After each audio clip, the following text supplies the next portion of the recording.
को अपनी आंखों पर विश्वास ही नहीं हो रहा था।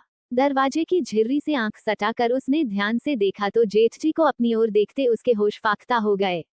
अगले ही पल उसने थोड़ी सी ओट लेकर दरवाजे को झटके से बंद किया, मगर थोड़ी देर बाद ही चर्र की आवाज के साथ चरमराते दरवाजे की झिर्री फिर जस की तस हो गई। तने कोट में जल्दी से कपड़े पहन नेहा बाथरूम से बाहर निकली। सामने वाले कमरे में जेठ जी जा चुके थे। नेहा का पूरा शरीर थर्रा रहा था। क्या उसने जो देखा वह सच है? क्या जेठ जी इतने निर्लज भी हो सकते हैं? अपने छोटे भाई की पत्नी को नहाते हुए देखना, छी, उन्होंने तो मर्यादा की सभी सीमाएं लंघ ली, नेहा सोचती जा रही थी।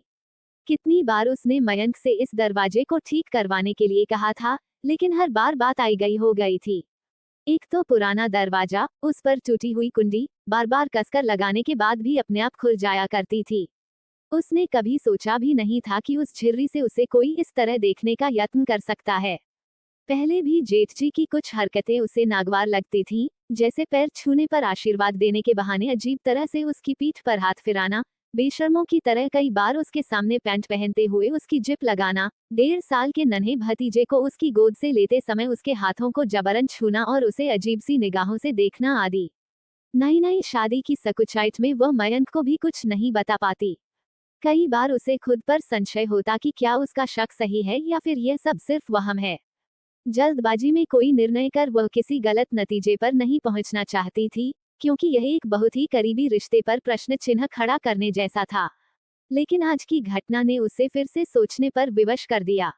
घर के आंगन से सटा एक कोने में बना ये कमरा यूं तो अनाज की कोठी, भारी संदूक व पुराने कूलर आदि रखने के काम आता था, परंतु रेलवे में पदस्थ सरकारी कर्मचारी उसके जेठ अपनी नाइट ड्यूटी के बाद शांति से सोने के लिए अक्सर उक्त कमरे का इस्तेमाल किया करते थे। हालांकि घर में 4-5 कमरे और थे, लेकिन जेठ जी इसी कमरे में पड़े एक पुराने दीवान पर बिस्तर लगाकर जब तब सो जाया करते थे।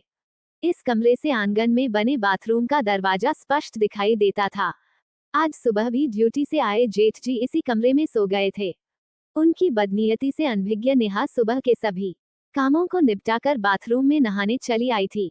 नेहा के मन में भारी उथल पुथल मची थी। क्या इस बात की जानकारी उसे मयंक को देना चाहिए या अपनी जेठानी माला से इस बाबत चर्चा कर देखना चाहिए? लेकिन अगर किसी ने उसकी बात पर विश्वास नहीं किया तो मयंक तो अपने बड़े भाई को आदर्श मानता है और भाभी, वे कितनी भली महिला हैं। अगर उन्होंने उसकी बात पर विश्वास कर भी लिया तो बेचारी यह जानकर कितनी दुखी हो जाएंगी। दोनों बच्चे तो अभी कितने छोटे हैं। नहीं नहीं, ये बात वह घर में किसी को नहीं बता सकती। अच्छा भला घर का माहौल खराब हो जाएगा। वैसे भी 6 महीने में मयंक की नौकरी पक्की होते ही वो यहाँ से दिल्ली उसके पास चली जाएगी। हाँ, इस बीच अगर जेठ जी ने दोबारा कोई ऐसी हरकत दोहराई तो वह उन्हें मुंहतोड़ जवाब देगी, ये सोचते हुए नेहा अपने काम पर लग गई। उत्तर प्रदेश के कानपुर में 2 वर्षों पहले ब्याह कराया में पास नेहा बहुत समझदार व परिपक्व विचारों की लड़की थी। उसके पति मयंक दिल्ली में एक कंपनी में बतौर अकाउंट्स ट्रेनी काम करते थे। अभी फिलहाल कम सैलरी व नौकरी पक्की न होने के कारण नेहा ससुराल में ही रह रही थी। कुछ पुराना पर खुला खुला बड़ा सा घर, किसी पुरानी हवेली की याद दिलाता सा लगता था। उसमें जेठ जेठानी और उनके 2 छोटे बच्चे, यही नेहा की ससुराल थी। यहाँ उसे वैसे कोई तकलीफ नहीं थी। बस अपने जेठ का दोगलापन नेहा को जरा खलता था। सबके सामने प्यार से बेटा बेटा कहने वाले जेठ जी जरा सी ओट मिलते ही उसके सामने कुछ अधिक ही खुलने का प्रयास करने लगते, जिससे वह बड़ी ही असहज महसूस करती। स्त्री सुलभ गुण होने के नाते अपनी देह पर पड़ती जेठ जी की नजरों में छिपी कामुकता को उसकी अंतर्दृष्टि जल्द ही भांप गई थी। एहतियातन जेठ जी से सदा ही वह एक आवश्यक दूरी बनाए रखती थी। होली आने को थी। माला और बच्चों के साथ मस्ती और खुशियां बिखेरती नेहा जेठ जी के सामने आते ही एकदम सावधान हो जाती। उसे होली पर मयंक के घर आने का बेसब्री से इंतजार था। पिछले साल होली के वक्त वह भोपाल अपने मायके में थी, सो मयंक के साथ उसकी यह पहली होली थी। होली के 2 दिनों पहले मयंक के आ जाने से नेहा की खुशी दोगुनी हो गई। पति को रंगने के लिए उसने बच्चों के साथ मिलकर बड़े जतन से एक योजना बनाई, जिसकी भनक भी मयंक को नहीं पड़ने पाई। होली वाले दिन मोहल्ले में सुबह से ही बच्चों की धमाचौकड़ी शुरू हो गई थी। नेहा भी सुबह जल्दी उठकर भाभी के साथ घर के कामों में हाथ बटाने लगी। जल्दी जल्दी हाथ चला नेहा, 10-11 बजे से मोहल्ले की औरतें धावा बोल देंगी। कम से कम खाना बन जाएगा तो खाने पीने की चिंता नहीं रहेगी। जेठानी की बात सुन नेहा दोगुनी फुर्ती से काम में लग गई। थोड़ी ही देर में पूरी, कचौड़ी, दही वाले आलू, मीठी सेवइयां और अरवी की सूखी सब्जी बनाकर दोनों देवरानी जेठानी फारिग हो गईं। भाभी, मैं जरा इनको देख कर आती हूँ, उठे या नहीं। हाँ जा, पर जरा जल्दी करना, माला मुस्कुराते हुए बोली। कमरे में घुसकर नेहा ने सो रहे मयंक के चेहरे की खूब गत बनाई और मजे से चौके में आकर अपना बचा हुआ काम निपटाने लगी। इधर मयंक की नींद खुलने पर सभी उसका चेहरा देखकर हंसते हंसते लोटपोट हो गए। हैरान मयंक ने बरामदे में लगे कांच में अपनी लिपि-पुती शक्ल देखी तो नेहा की शरारत समझ गया। भाभी, नेहा कहाँ है? भाई, तुम्हारी बीवी है, तुम जानो। मुझे तो सुबह से नजर नहीं आई, भाभी ने हंसते हुए जवाब दिया। बताता हूँ उसे, जरा मिलने दो। अभी तो मुझे अंदर जाना है। हाथ से फ्रेश होने का इशारा करते हुए वह टॉयलेट में जा घुसा। इधर नेहा भाभी के कमरे में जा छिपी थी। फ्रेश होकर मयंक ने ब्रश किया और होली खेलने के लिए बैया सफेद कुर्ता पजामा पहना।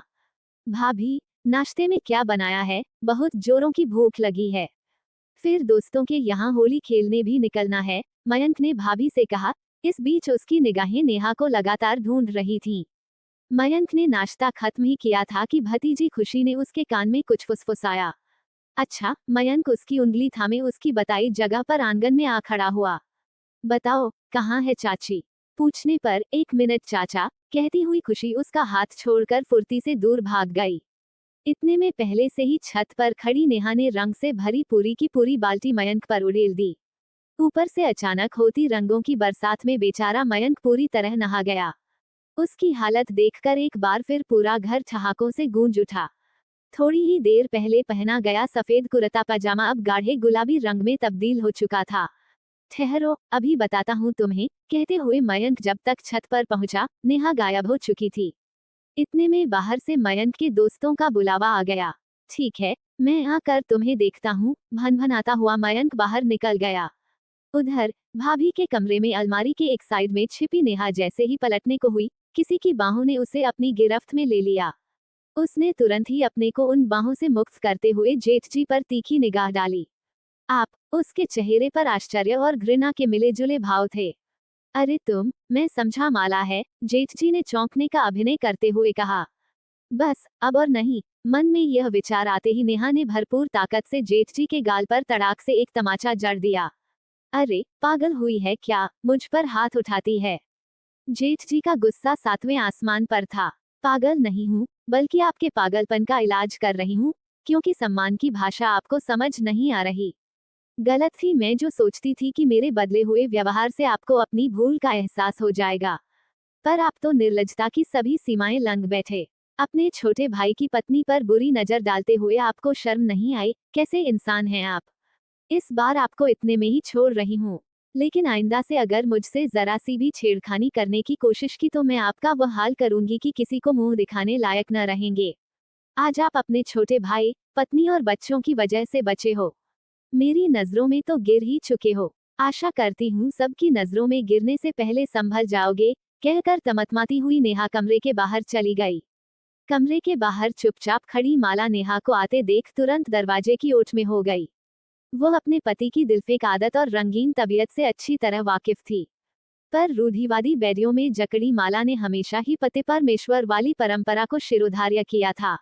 वह कभी भी अपने पति की गलत आदतों के खिलाफ आवाज उठाने की हिम्मत न कर पाई थी। लेकिन आज नेहा ने जो बहादुरी और हिम्मत दिखाई, उसके लिए माला ने मन ही मन उसकी बहुत सराहना की। नेहा ने उसके पति को जरूरी सबक सिखाने के साथ साथ उस घर की इज्जत पर भी आंच न आने दी। माला नेहा की शुक्रगुजार थी। उधर कुछ देर बाद नहाकर निकली नेहा अपने गीले बालों को आंगन में सुखा रही थी। तभी पीछे से मयंक ने उसे अपने बाजुओं में भरकर दोनों मुट्ठियों में भरा रंग उसके गालों पर मल दिया। पति के हाथों प्रेम का रंग चढ़ते ही नेहा के गुलाबी गालों की रंगत और सुर्ख हो चली और वह शर्माकर अपने प्रियतम के गले लग गई। ये देखकर सामने से आ रही माला ने मुस्कुराते हुए अपनी निगाहें फेर लीं।